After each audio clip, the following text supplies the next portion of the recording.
Pemirsa, sekilas infopedia tentang apa saja yang ada di Sulawesi Selatan kini kami hadirkan untuk Anda. Saya Nur Fitri Ishak, inilah Satu Sulsel.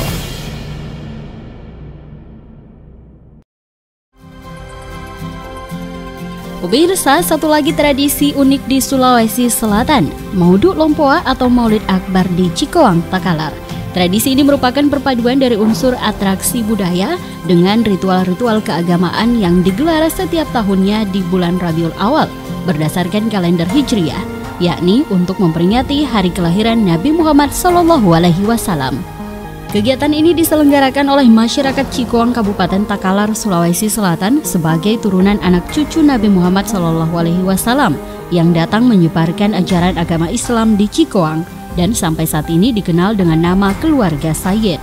Di sisi lain, Mauduk Lompoa di Cikoang adalah pesta keagamaan masyarakat Cikoang yang syarat dengan nilai-nilai budaya yang terus dilestarikan secara turun-temurun.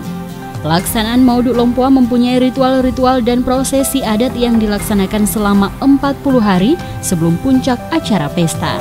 Demikian Satu Sulsel kali ini. Saya Nur Fitri Ishak, tetap saksikan infopedia kami berikutnya dalam Satu Sulsel.